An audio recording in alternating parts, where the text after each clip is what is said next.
मैं चाहता हूं कि आप अपनी बाइबल से मेरे साथ खोलिए अय्यूब 14 और उसका वचन 14 से। अय्यूब उसका अध्याय 14 वचन 14 से। यह एक पुराने नियम की किताब है और यह दुनिया की सबसे पुरानी किताब है। बाइबल की जितने भी किताबें हैं, यह माना जाता है कि यह किताब बाइबल की सबसे पुरानी किताब है। और अय्यूब इसमें एक सवाल पूछता है। यह ऐसा सवाल है जो आज रात आप सबको सोचने पर मजबूर कर सकता है। यह एक ऐसा सवाल है जिसका सामना हर एक इंसान का हो चुका है। अय्यूब एक ऐसा सवाल पूछता है जिससे हर विद्वान और बुद्धिजीवी की मुलाकात हो चुकी है। अय्यूब वो सवाल पूछ रहा है जिसे 3 सप्ताह पहले ही इस देश के एक बहुत ही महान वैज्ञानिक ने मुझे पूछा था। उसने मुझसे कहा कि विज्ञान इसके बारे में कुछ नहीं जानती है और इस कारण मैं इसके बारे में सोचकर चिंता में रहता हूं। तो सवाल यह है कि अगर कोई इंसान मर जाए तो क्या वह फिर जी उठेगा? अगर एक आदमी मर जाता है तो क्या वह फिर से जी उठेगा? तो असल में प्रॉब्लम क्या है, मृत्यु और जिंदगी में या जिंदगी और मृत्यु में? क्या आपने कभी इसके बारे में सोचा है? आप सोचिए, आप किसी के अंतिम संस्कार पर गए और कुछ वक्त के लिए आपको गम हुआ और आप इसके बारे में थोड़ा सोचने लगे, और उस रात आप जब सोने के लिए जाते हैं और आप सोचते हैं कि किसी दिन कुछ लोग मुझे भी ऐसे ही ले जाएंगे और मेरे बारे में थोड़ी लोग बातें करेंगे। क्या यही है अंत? क्या यहीं पर सब कुछ खत्म हो जाएगा? आप जानते हैं कि बाइबल क्या बताती है? एक समय है जन्म लेने का और एक है मरने का। जन्म लेना एक बहुत ही अच्छी घटना है और मरना है दुख करने वाली घटना, जिसे देखकर हम रोते हैं। जब आप उत्पत्ति अध्याय 5 को देखते हैं तो वहां पर आप एक लिस्ट देखेंगे उन लोगों की जो पैदा हुए, बूढ़े हुए और फिर मर गए। आदम 930 साल जीवित रहा और वह मर गया। मथुसला 969 साल जीवित रहा और वह मर गया। कुछ दिन पहले मैंने ब्राजील के एक इंसान के बारे में पढ़ा जो कि 134 साल जीवित रहा और वह भी मर गया। हर एक जीवन का अंत मृत्यु है और जीवन बहुत ही छोटा है। बाइबल बताती है कि यह एक किस्सा है जिसे सुना दिया जाता है, और यह एक फूल है जो मुरझा जाता है, और यह वो घास है जो बहुत जल्द सूख जाती है। अब यह एक बहुत ही जरूरी सवाल है कि क्या आप परमेश्वर से मिलने के लिए तैयार हैं? क्योंकि बाइबल बताती है कि मनुष्यों के लिए मरना अवश्य है, लेकिन एक समय आएगा जब न्याय होगा। मृत्यु के बाद भी कुछ है, जैसे यह किताब बताती है। मैं फिर से आपको यहां कहना चाहता हूं कि मैं आपको लेबोरेटरी में लेकर जाकर यह साबित नहीं कर सकता हूं, लेकिन यह बाइबल उत्पत्ति से लेकर प्रकाशित वाक्य तक यह बताती है कि हमारा यह जीवन अनंत काल के लिए एक तैयारी है। मृत्यु के बाद जीवन है। पुराने नियम ने इसे बताया, नए नियम ने इसे बताया, प्रभु यीशु ने भी इसका जिक्र किया और प्रेरितों ने भी इसका प्रचार किया था। और ऐसा ही सवाल अय्यूब ने किया था कि अगर कोई व्यक्ति मर जाता है तो क्या वह फिर से जीवित रहेगा? और यह सवाल लाखों लोग आज पूछ रहे हैं, और बाइबल इसके बारे में कहती है हां, मृत्यु के बाद भी जीवन है। मिसेस अलीना रोजवेल्ट ने आज से कुछ समय पहले अपने कॉलम में कहा था कि एक इंसान के लिए मृत्यु के बाद जीवन है, यह विश्वास करना बहुत ही कठिन है। आपने इस संसार में कोई भी ऐसी जाति, कोई भी ऐसे वर्ग, कोई भी ऐसी संस्कृति, कोई भी ऐसी सभ्यता नहीं देखी होगी जो मृत्यु के बाद के जीवन को ना बताते हों। और कुछ सदियों पहले जब हमारे पूर्वज या कुछ यात्री हमारे इस देश में आए, उन्होंने बताया कि न्यू इंग्लैंड के कुछ लोग, जो हमें लगता था कि शायद ऐसी बात पर विश्वास नहीं करते हैं, और जब उन्होंने उनसे बात की तो मालूम हुआ कि वह भी इससे मिलता जुलता कुछ सोचते हैं। और हर एक इंसान नेचुरली अपने अंदर यह सोचता है कि मृत्यु के बाद कुछ जीवन है, कि कुछ तो है जो इस जीवन से परे है। लेकिन इस सारे सब्जेक्ट पर बोलने का अधिकार एक को है जो कब्र से बाहर आया,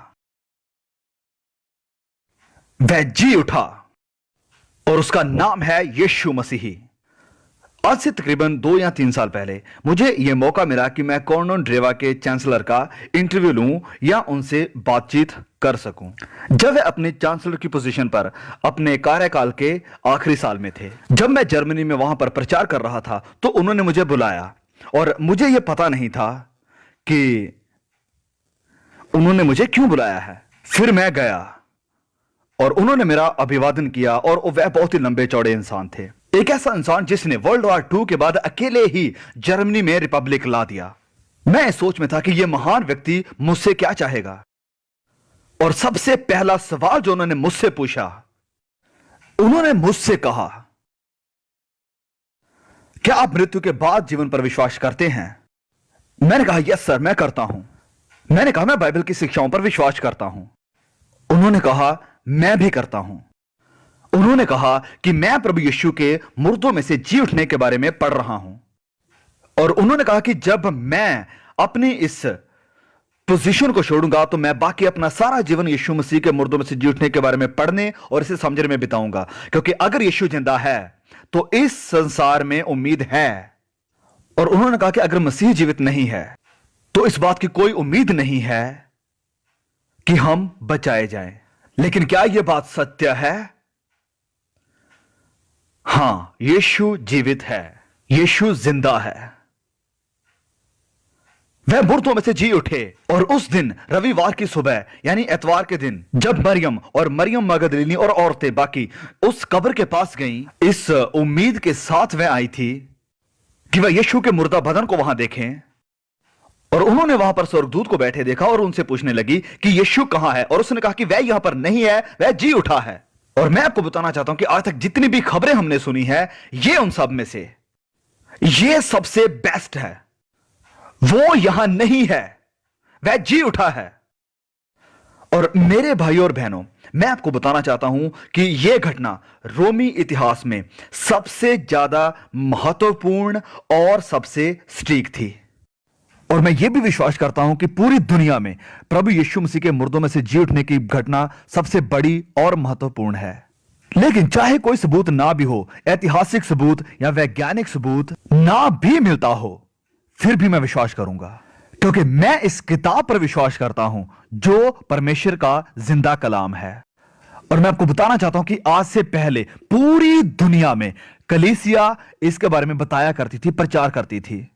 यह ऐसी खबर थी जिसने रोमी हुकूमत को हिला दिया कि एक मनुष्य मुर्दों में से जी उठा है, कि वह जिंदा है। यीशु मसीह जिंदा है, वह एक जीवित उद्धार करता है।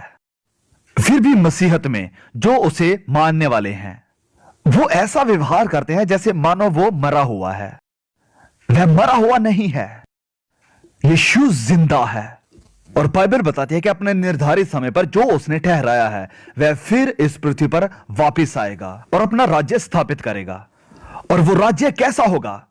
वो एक ऐसा राज्य होगा जिसमें किसी की आंखों में आंसू नहीं होंगे, जहां गम नहीं होगा, जहां मौत नहीं होगी। वह शानदार और महिमा से भरा हुआ राज्य होगा जिसकी बादशाहत एक के हाथों में होगी, और वो बादशाह होगा प्रभु यीशु मसीह। वह जिंदा है। मैंने अपना जीवन मरे हुए मसीह को नहीं, वरन एक जिंदा मसीह को दिया है। और उसने मुझे गाने के लिए गीत दिया है और एक झंडा दिया है जिसे मैं लेकर चलूं, और कुछ ऐसा दिया है कि मैं विश्वास कर सकूं। और मेरा चुनाव नए जीवन के लिए हुआ है। मैं जानता हूं कि मैं कहां से आया हूं, मैं जानता हूं कि मैं यहां क्यों हूं, और मैं जानता हूं कि मैं कहां जाऊंगा। क्या आप जानते हैं? परमेश्वर ने कहा, हिजकिया, अपने घर वालों को यह बता दो कि तुम मर जाओगे। अब मैं और आप, हम सब एक दिन मरेंगे, क्योंकि बाइबल बताती है कि हमारे पास एक शरीर है, लेकिन जो इस शरीर, इस बदन के भीतर रहता है, वो असल में आप हैं। आपका असल इंसान वही है, और वही है जो सदा के लिए रहता है। आपका यह बदन मृत्यु के बाद कब्र में जाएगा, लेकिन आपके अंदर की सच्चाई, आपकी बुद्धि, आपकी यादें, आपकी आत्मा हमेशा हमेशा के लिए जीवित रहेगी। और जैसे बाइबल बताती है, आप कभी नहीं मरेंगे, और आप लाखों करोड़ों साल उस नई दुनिया में बिताने जा रहे हैं। और इस बात की यह गवाही देती है यह किताब, इस बिली ग्राहम के अनुसार नहीं, लेकिन मसीही यीशु के अनुसार, क्योंकि यीशु ने स्वर्ग राज्य की बातें की हैं, लेकिन यीशु ने इससे भी ज्यादा नरक के बारे में बताया है। बाइबल के बाकी लोग नरक के बारे में इतना नहीं बताते हैं, लेकिन यीशु ने इसके बारे में बहुत बात की है। कई लोग कहते हैं कि हम तो नरक को नहीं मानते हैं, लेकिन हम वचन को मानते हैं, लेकिन असल में वह वचन को भी नहीं मानते हैं। प्रभु यीशु ने इसके बारे में बहुत जिक्र किया है, लेकिन इसके लिए उनका मतलब क्या था? यीशु ने कहा कि मनुष्य का पुत्र अपने स्वर्गदूतों को भेजेगा और वह उसके राज्य में से सब ठोकर के कारणों को और कुकर्म करने वालों को इकट्ठा करेंगे और उन्हें आग के कुंड में डालेंगे, जहां रोना और दांत पीसना होगा। इससे प्रभु का क्या मतलब था? और फिर मत्ती अध्याय 25 वचन 41 में लिखा है, तब वह बाई और वालों से कहेगा, हे श्रापित लोगों, मेरे सामने से उस अनंत आग में चले जाओ जो शैतान और उसके दूतों के लिए तैयार की गई है। इन सारी बातों से जो हमने पढ़ी हैं, प्रभु यीशु का मतलब क्या है? यीशु कह रहा है कि नरक कभी भी मनुष्यों के लिए नहीं था और परमेश्वर नहीं चाहते हैं कि कोई इंसान नरक में जाए। और अगर कोई मनुष्य वहां पर जाता है तो वह अपने लिए हुए फैसले की वजह से। नरक असल में शैतान और उसके दूतों के लिए बनाई गई थी, मनुष्यों के लिए नहीं। परमेश्वर ने कभी नहीं सोचा था मनुष्य को नरक भेजने का, और उन्होंने अपने डिवाइन प्लान के मुताबिक सब किया जिससे हम बच जाएं, यहां तक कि अपने इकलौते बेटे को क्रूस पर दे दिया। क्योंकि जब परमेश्वर ने आपको बनाया तो उन्होंने आपको एक पवित्र और एक आजाद आत्मा दी, ताकि आप जैसा चाहें वैसा ही जीवन व्यतीत कर सकें। अब आप एक अच्छा या खराब जीवन जी सकते हैं। आप परमेश्वर के नियमों को तोड़ सकते हैं, उन्हें अपना भी सकते हैं। आप परमेश्वर पर सवाल कर सकते हैं और वो आपको इस विषय पर कुछ नहीं कहेंगे, क्योंकि जब उन्होंने हमें बनाया तो उन्होंने हमें एक तोहफा दिया, और वो तोहफा, वो गिफ्ट है चुनाव करने का। लेकिन बाइबल बताती है कि हमारे इतने विरोध के बावजूद भी परमेश्वर हमसे प्यार करते हैं, और यह प्यार इतना ज्यादा है कि उन्होंने हमारे गुनाहों की खातिर अपने इकलौते बेटे को दे दिया। और जब मसीह उस क्रूस पर कुर्बान हुआ तो हम उन सारी बातों को नहीं समझ सकते हैं जो उसके वहां जाने पर हुई। लेकिन हम एक बात जानते हैं कि उसने परमेश्वर के क्रोध और उसकी सजा को ले लिया, जिसके हकदार मैं और आप थे अपने गुनाहों की खातिर। और उसने हमारे पापों को अपने ऊपर ले लिया, और तभी ये भयानक शब्द उसके मुंह से निकलते हैं कि हे प्रभु, तूने मुझे क्यों छोड़ दिया? मसीह यीशु आपके लिए मरा और नरक के कष्ट को भी सहा। वह व्यभिचार का दोषी बना, वह झूठ का दोषी बना, वह नफरत का, जलन का दोषी बना, और वह सारे बुरे और नीच पापों का दोषी बना जो मैंने और आपने किए थे, और परमेश्वर इसे देख नहीं सका, क्योंकि परमेश्वर इतना शुद्ध है कि वो पाप नहीं देख सकता। मसीह यीशु ने उस नरक को चुना जिसके हकदार मैं और आप थे। उस क्रूस पर प्रभु अब कहते हैं कि उसे स्वीकार करो, उसके पास आओ, अपना भरोसा और अपना विश्वास उसी के ऊपर रखो, और मैं तुम्हारे गुनाहों को माफ करूंगा और तुमसे वादा करता हूं कि तुम्हें अनंत जीवन दूंगा। यह बस अब तुम्हारा है और बिल्कुल मुफ्त है, आपको बस इसे स्वीकार करना है। कितना बढ़िया मौका है ये। आज रात वह आपको अनंत जीवन दे रहे हैं, और यह अनंत जीवन आपकी मृत्यु के बाद ही शुरू नहीं होता है। एक सच्चे मसीही के रूप में जब आपकी मृत्यु होती है तभी से ही अनंत जीवन शुरू नहीं होता है, वरन ये शुरू हो जाता है तभी से जब आप मसीह यीशु को स्वीकार करते हैं। आज यहां मौजूद सभी लोग और बाकी देशों के लोग, आजकल ऐसा सभी जगह हो रहा है। आप सब चर्च में जाते हैं,